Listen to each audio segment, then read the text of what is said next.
Good evening to all. The winner study सेंटरमध्ये मी मंगेश मधुकर लोंढे तुमच्या सर्वांचं स्वागत करतो. आज आपण काय बघणार आहोत आणि कशासाठी, तर तुम्हाला ग्रुपवरती आपल्या टेलिग्रामवरती IMP 60 क्वेश्चनची PDF टाकली आहेत, ठीक आहे ना. हे 2022 आणि 23 मध्ये इम्पॉर्टंट असे लॉजिक आहेत. एमर्स बाय मंगेश सर या टेलिग्राम चॅनलवरती ही PDF आहे, ठीक आहे. 60 क्वेश्चनची PDF आहे. तुम्हाला ते क्वेश्चन टॅकल करायचे. मग ह्या क्वेश्चनचा फायदा कसा होणार, ठीक आहे. मग त्याचं सोल्युशन आपण असं बघत जाणार आहे, ठीक आहे. आज 2-3 क्वेश्चन बघूयात त्याच्यातले. बघा जरा ह्या पॉईंटवाल्या क्वेश्चनला कसं टॅकल केलं असतं. हे मागे दोन्ही MPSC आयोगाने विचारलेले क्वेश्चन आहेत. याला बघा, तुम्ही जर मेथडने गेले असते तर याचा 0.1चा घन, 0.2चा घन, 0.2चा घन आणि 0.4चा घन असं करत बसावं लागलं असतं आणि खेळत बसावं लागलं असतं. त्यापेक्षा मला इथे माहिती, इथे किती संख्यानंतर पॉईंट आला रे, एकच संख्यानंतर पॉईंट आहे. इथे पण एकच संख्यानंतर पॉईंट आहे. इथं 2, इथं पण 2च संख्यानंतर पॉईंट आहे. मग मी काय केलेला, 1 1 1 म्हणजे काय येणार, 1 गुणिले 1 गुणिले 1, पॉईंट दोन्हीकडे सारखं होतं म्हणजे त्याचा विषय संपवला. अरे संपला का, एकच येणार. प्लस 2 दुने 4, 4 दुने 8, 8 लिहिलं. नंतर 2 दुने 4, 4 दुने 8, इथं आलं 8. प्लस पुढं 4 चौक 16, 16 चौक 64, 64 लिहिलं. पॉईंटचा विषय का बरं नाही घेतला, इथे पण 2च संख्यानंतर पॉईंट आहे, डिवाइड मध्ये पण 2च, इथे एकानंतर इथे पण एकाच, म्हणजे पॉईंटचा मी ताणच घेतला नाही. 8 आणि 1 किती झालं रे, 9, आणि 64 आणि 8 किती रे, 72. मग मला सांगा, 9 1 9, 9 8 72, 1/8 असलं तर हे तुम्हाला फ्रॅक्शन पण माहित पाहिजे. 1/8 असलं तर 12.5% किंवा त्याला सोडवलं तर 0.125 बनतं. सोडून बघा, नाही वाटलं तर बघा जरा. 8नी याला भाग दिला, 1ला भाग जात नाही, पॉईंट दिला, 10 झाले. 8 1 8, 2 उरले, मग किती झाले, 20. पॉईंट दिलेला आहे, 8 दुने 16, 0.12 कोणत्या ऑप्शन मध्ये, सेकंड. हे झालं त्याचं उत्तर, ठीक. इझिएस्ट वे होता. आता इकडे बघा, इकडे संख्या सारखी आहे, इकडे संख्या सारखी आहे, पॉईंट वेगवेगळे आहे. संख्या सारखी आहे, पॉईंट वेगवेगळे आहे. इथं क्यूब होतं, इथं स्क्वेअर आहे. मग संख्या जेव्हा सारखी असेल तेव्हा मी काय करतोय बघा, फक्त हिशोब लावायचा आपल्याला पॉईंटचा. कशाचा हिशोब लावणार तुम्ही, पॉईंटचा. इथं किती संख्यानंतर पॉईंट आहे, 2, आणि इथं किती संख्यानंतर पॉईंट आहे, 2 आणि 2 4, 4 आणि 2 किती रे, 6. म्हणजे अंशामध्ये किती संख्यानंतर पॉईंट आहे, 6 संख्यानंतर पॉईंट आहे, 6. इथे किती, 4 आणि हे 2 6. तसंच छेदामध्ये बघितलं 3, आणि हे 3 आणि 2 5, 5 आणि 3 किती रे, 8.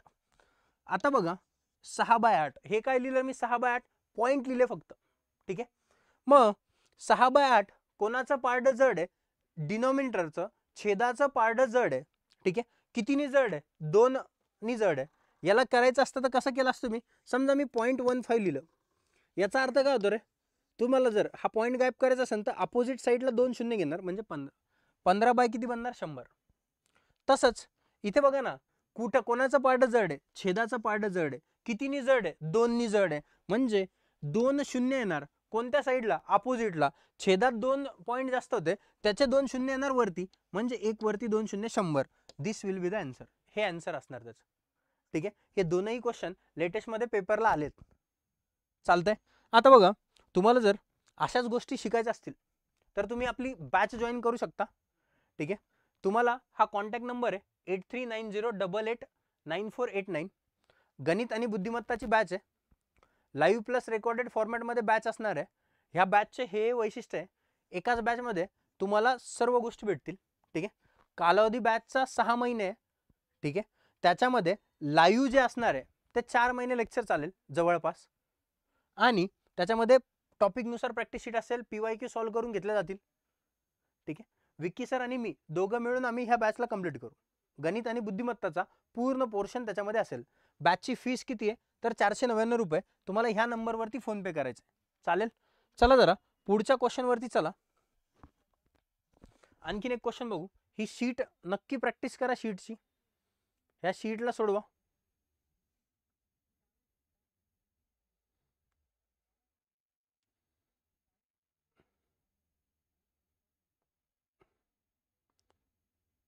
चला, हा क्वेश्चन बघा, कोडिंग डिकोडिंगचा क्वेश्चन आहे. ठीक आहे. आता यामध्ये बघा, एका सांकेतिक भाषेत 725 ला असं लिहिलं, 5345 ला असं लिहिलं, 231 ला टी कॉपीराइट @ असं लिहिलं. तर मग 375 साठी कोड काय असणार? पहिले तर आपण कोड फाइंड करून घेऊ. बघा ना, पहिल्या तिघांमध्ये काही सारखं दिसतंय का? तर नाही. मग पहिल्या दोघांमध्ये बघा काय सारखं दिसतंय इकडं, तर मला इकडं लक्षात आलं की पहिल्या 5 सारखं आहे. मग 5चा कोड काय भेटणार? इकडे काय सारखं आहे? 5ला कट केलं मी, तर इकडे काय सारखं आहे? डॉलर नाही, कॉपीराइट नाही, स्टार सारखं आहे. म्हणजे 5चा कोड भेटला मला स्टार. ठीक आहे. नंतर दुसऱ्या आणि तिसऱ्यामध्ये काय सारखं आहे? तर दुसऱ्या आणि तिसऱ्यामध्ये 3 सारखं आहे. 3ला उभं कट केलं, मग कॉपीराइट आहे. 3चा कोड भेटला मला कॉपीराइट. नंतर आता 4 तर इथं नाही, 4चा कोड तर डायरेक्ट भेटला डॉलर. पहिल्या आणि तिसऱ्यामध्ये काय सारखं आहे? 2. या 2ला मी गोल केलं, 2ला मी गोल केलं. इकडे काय सारखं आहे? @ 2चा कोड @ आला. तुम्हाला विचारलं कशासाठी होतं? 375. 375चा कोड, 3चा कोड किती? कॉपीराइट. 7चा कोड किती आहे? 7चा कोड हा इथं बघा एकच उरलेला आहे, तो असणार हॅश. आणि 5चा कोड किती आहे? 5चा कोड काय? स्टार. हा लिहिला. ठीक आहे. मग आपल्याला पहिल्याच नंबरला ऑप्शन दिसतं कॉपीराइट हॅश स्टार.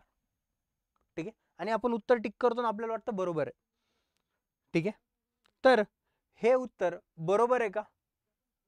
तर यामध्ये असंही केलं जाऊ शकतं की 2 ऑप्शनमध्ये बघा कोड सारखा दिसतोय, कॉपीराइट हॅश @ इथं तर सारखं नाही, हे तर कटलं, कारण की कोड तर हाच असणार. इथं पण सारखं नाही. पहिल्या आणि दुसऱ्यामध्ये कोड सारखे आहेत. ठीक आहे. इथे पण बघा स्टार आहे, हॅश आहे, कॉपीराइट आहे. म्हणजे कशाचा गेम आहे? फक्त सिक्वेन्सचा. मग सिक्वेन्समध्ये काही चेंज केला आहे का? तर ते बघा, जेव्हा 2 ऑप्शनमध्ये कोड सारखे असतील तेव्हा सिक्वेन्सवरती मजा आहे. मग त्याला कसं करणार?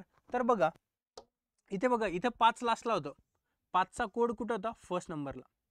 4 बघा इथं लास्टला होता, त्याचा कोड फर्स्ट नंबरला. इथे 1चा कोड फर्स्ट नंबरला. म्हणजे जो व्यक्ती लास्टला आहे त्याचा कोड फर्स्ट नंबरला आहे. म्हणजे 5चा कोड कुठे येणार? फर्स्ट नंबरला. पहिल्या नंबरला स्टार पाहिजे. जो मध्ये त्याचा कोड मध्येच बघा, 2चा कोड @ 3चा कोड कॉपीराइट, 3चा कोड कॉपीराइट. ठीक आहे. म्हणजे 7चा कोड काय असणार? हॅशच. आणि पहिला जो व्यक्ती त्याचा कोड लास्टला, कॉपीराइट लास्टला पाहिजे, कॉपीराइट लास्टला. म्हणजे ते कोणत्या ऑप्शनमध्ये? दुसऱ्या ऑप्शनमध्ये. ठीक आहे. तर ही PDF ग्रुपवर जाऊन डाउनलोड करून घ्या आणि PDF पूर्णपणे व्यवस्थित सोडवा. चालेल. असंच पुन्हा एकदा भेटूया नवीन अशा एका व्हिडिओमध्ये. तोपर्यंत तुम्ही तुमची काळजी घ्या, घरच्यांची काळजी घ्या. Good day to all.